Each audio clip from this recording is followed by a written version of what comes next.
what does this technology mean for us? Will I have a job? Will I have a relevance for tomorrow? What I will touch upon, and I saw very briefly from the speakers in the morning, I think there was a lot of discussion already. I come from an HR background. I come from the people background. I truly believe people are your biggest asset, not just because of the function that I head, but because that is what will help you differentiate. It's not going to be a world of humans versus robots. It's going to be a world of humans and robots, which will work better. And that's the idea. So let me focus for the next 12 minutes on few insights that we as an organization have for this audience as you're training the talent for tomorrow. I think a lot of companies have spoken about it. Won't go into detail. We are standing on the digital, we've done with digital revolution. We're at industry 4.0, right? We went from steam and power to efficiency, assembly line, to World Wide Web. And now we are at the plethora of artificial intelligence, machine learning, robotics, biotechnology, 3D printing, and so on and so forth. It's a world that has opened a huge amount of possibility. But we have learned, we are yet to learn what that could truly mean for us. And maybe to understand that a bit better, let me share with you what we think are the key impactors for that. What are the forces at play here? And let me give you examples. The first one, big data. We've created more data in the system in the last 5 years than in the last 500. And that will change next year. That number itself will become last 2 years. Right? That's the number that we're talking about. It's not just about sensors and the data coming in.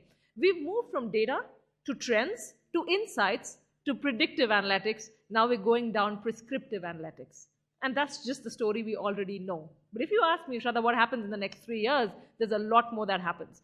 Big data is going to change the way we operate. Today, when you go into Amazon, I don't know, and I'm hoping that you've done some shopping at Amazon.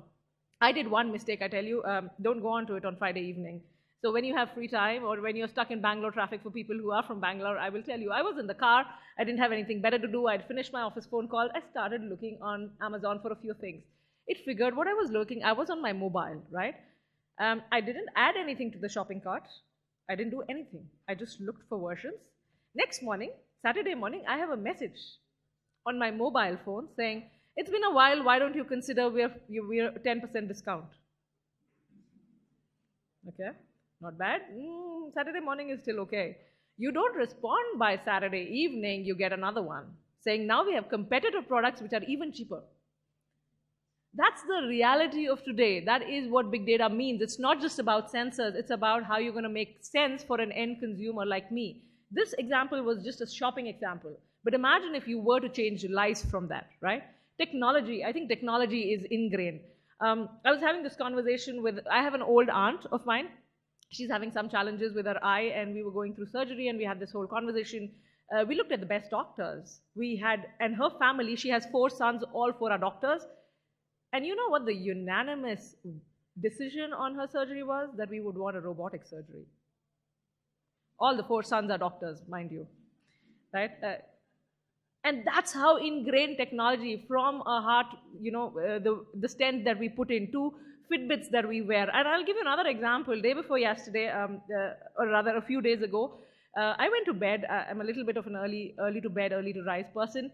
And on my watch, I had not completed my tracks, right? So the exercise steps and all of that stuff. Normally, I'm okay with it. But just as I was going to bed and I lied down, it gave me a vibrating signal that you're about 50 steps away from your goal. I got up. I went to my treadmill. My husband's watching TV, right? So he's like, what are you doing, right? You're ready to bed. And I'm like, yeah, I just need to do my 50. Now, you would think that this generation, this is not. We are changing behavior. And we hope that we're changing behavior for better. Now, there is a line between obsession and there is a line between truth. And that's where we need to draw that line, right? Technology. I'll also give you an example. Self-driving cars. Now we're hearing about it. You don't see them in India. I'll give you an example. 3.5 years ago, I was in a business trip to Palo Alto. We have an office. SAP has an office there. I finished my work early. I just wanted to go to the mall to do some shopping for the family back home. I booked an Uber. I got a self-driving car, and you cannot imagine my face, right? This car stops over. I look at it. It's a nice, shining, white car, okay? And then I realized there's no driver. So I open the car, and it says, welcome Shraddhanjali Rao, because that's how it pronounces my name. And I sat down, and I was just so stunned that it then told me, please buckle up. I was in the back seat. Look at the sensors in the car. It's very basic, but imagine that's how you. I was damn scared. It was about 2.5, 3 mile ride to the. It was very close by, not a problem. It drove me very, very safe. At the end, it said, "We hope that you had a great journey with us, and you would recommend." Right? And I'm speaking 3.5 years ago. Technology is a part and parcel of our life. It's not a challenge. That's my one request. We see too much noise in the audience, in the community saying technology is changing, is taking over jobs. It is going to change jobs. That is true. But it's going to change jobs, not take over. That's our view. The third one, socially connected. We've never been more socially connected and more exclusively physically non-connected than this current time, right? We are friends with hundreds on Facebook, on LinkedIn, Instagram, not being polite to our neighbors anymore. Am I the only guilty one here? Right? So there's a lot that's happening, but that's not just the social cause of it. I have, and I'll give you examples where I'm sharing. There, we were talking about, we had somebody globally come in as a part of our organization last week from Germany. I wanted to take her out for a dinner. We were looking for restaurants in Bangalore. Not one conversation in my 15-member team who said we will go anywhere where there wasn't a recommendation on Zomato. Right? We believe that. We order that way. Socially connectedness is not just consumer. I'll give you another example.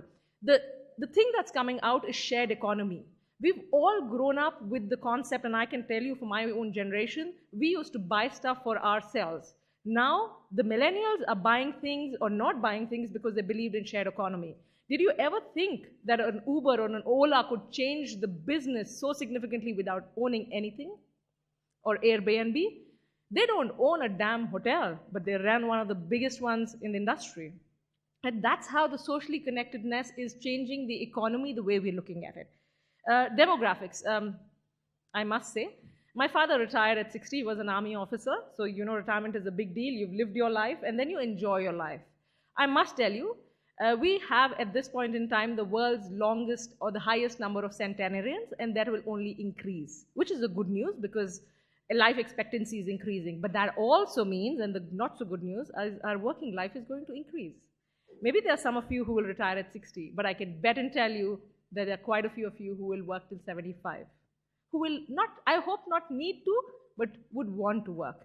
And that means that our demographics is changing the way we're going to set up work. It's not going to be work, vacation, work, and retire. It's going to be, work, you step out, do something else, you come back in. Are we set up for that? No, we're not, right?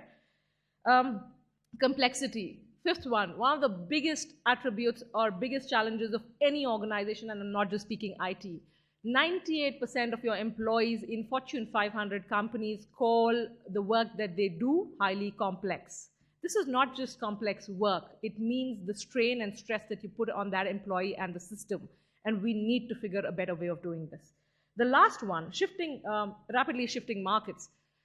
We've been talking about a lot of focus on business end-to-end. Now we talk about consumer, and we're not talking about one consumer or one group of consumers. We're talking about every single personalized consumption, right? I'm not talking about medicine being customized to your specific need, which we are getting to. In the industry, that's happening. But everything that you will buy in 10 years from now, I can tell you, will be customized to you. You can buy shoes today. So when you go into an Adidas showroom, they will make you run. So I bought my last pair. They made me run. It's customized to my foot. And now I have an expectation that anything that I do is as per that. And it's not at an exorbitant price. It has to be reasonable as well, right? That's the mass. If these forces are at play, let me share with you what this means from an industry point of view. Now you guys are putting together the STEAM, the automation, the World Wide Web changed the world for us, right? It really catapulted mankind into a newer world. We decided to do new things. You are single-handedly responsible for creating a talent for the future. What would be my insights, or what are the 5 questions I'm asking you to consider as you go back to your organizations and your institutes, as you decide the curriculums for the coming years to come, right? All of you, and I know there are quite a few prestigious names in this room today, you have a charter which says, I want to get my students ready for tomorrow. Most of your vision statements say that. But our tomorrow is changing. Our tomorrow is changing significantly. Maybe it's a good point for us to introspect. How would you like to do that? And I'll share a few insights there. Second, what are the new jobs? Again, I'll go about it. what are the different skill sets that are required? What are the technologies? But the most important question is, how can you ensure relevance? Because relevance is the one that will determine our success or our failure. So how do we ensure that this happens, right? Anything that I teach you today, from a pure latest technology standpoint, has a time frame of 3 to 5 years at best. I'm being positive, right? How can I train you if I don't know what the future is? Effectively, the only thing I can do is I can teach you how to learn. And that is where the difference is, and that is where you play a bigger role. So if I have to give you my personal perspective on this, there are two sides to the story. As much as you look at your curriculum from a technology standpoint and course standpoint, that's 50% of the story. So please have that as 50%. But 50% of your issues are behavioral skills.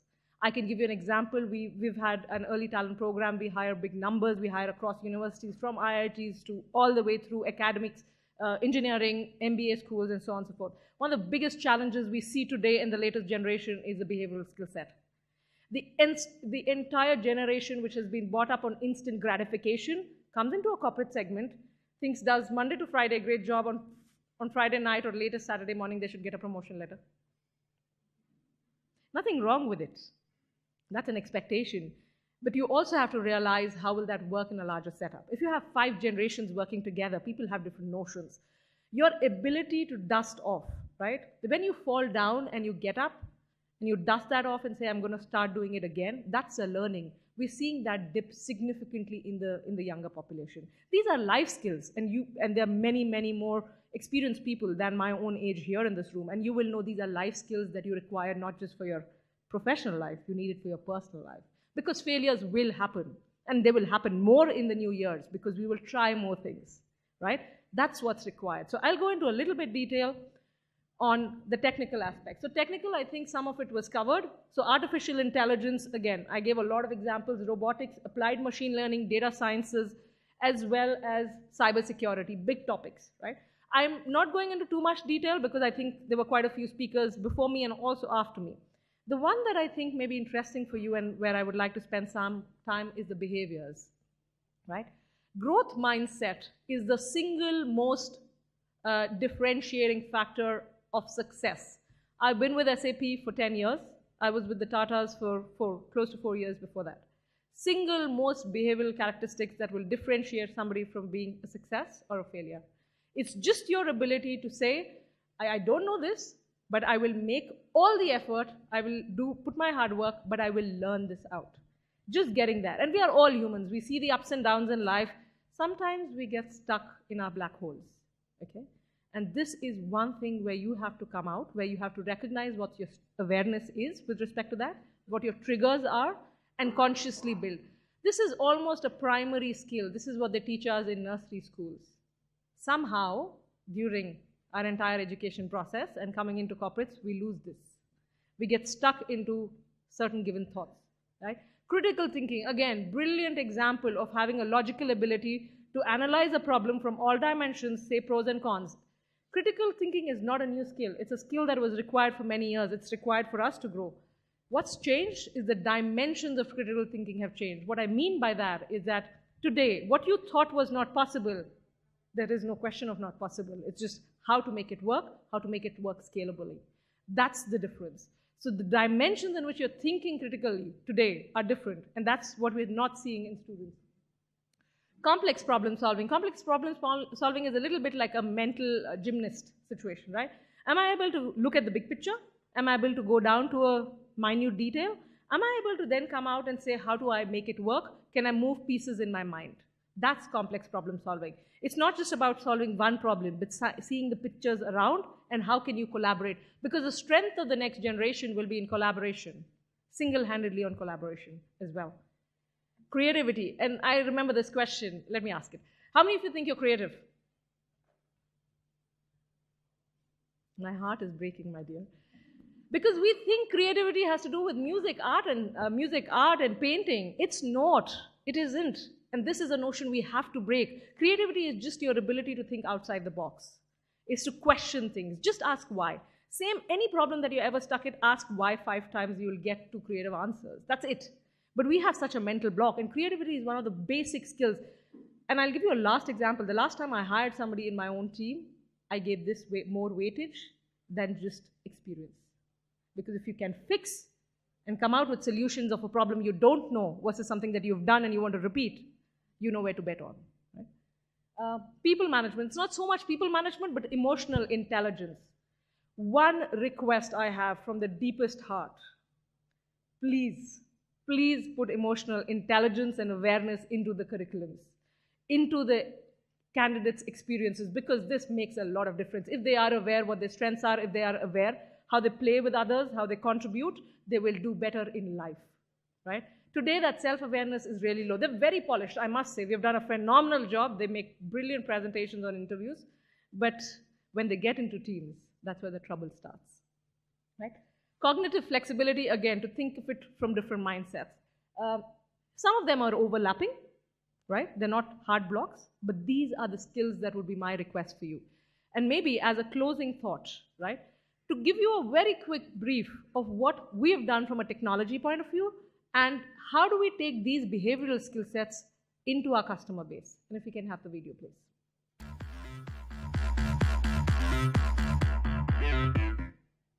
Uploaded every minute, billions of unstructured data points with valuable information hidden in them. How to discover it? With machine learning. Customers have the most important data in SAP systems anyway. What we offer our customers now is that we apply machine learning to making all their applications intelligent. Combining massive computing power and advanced algorithms creates a machine that can actually learn from data and derive meaningful actions. Machine learning has revolutionized consumer applications, and the time is now to revolutionize enterprise applications too. SAP is developing intelligent applications all across the digital core. At TUI, machine learning helps to automatically classify and cluster social media posts to ensure customer satisfaction. Customers expect a really highly personalized, super fast, super relevant experience. For us, providing the right product through the right channel at the right time is a really, really compelling way of delivering that highly personalized, fast experience. In recruiting, a lot of time is spent on matching candidates and open positions. Now, machine learning helps to detect the best fit intelligently. The great thing about the algorithm is that it removes the subjectivity which has existed historically in the staffing process. So it's an entirely objective, it is a more data-based decision. Another example for intelligent enterprise software is invoice matching in shared service centers. It learns from the actions of accountants and applies them to future payments. The result? Much faster payment clearing, cost reductions, and better service. Even today, best practice organizations have human beings matching bank payments with invoices in 40 to 60% of cases. It's repetitive work, it's readily automatable work, and it's the first step towards bringing comprehensive automation to shared service organizations everywhere. We are entering a new era of computing, the age of intelligent enterprise powered by machine learning.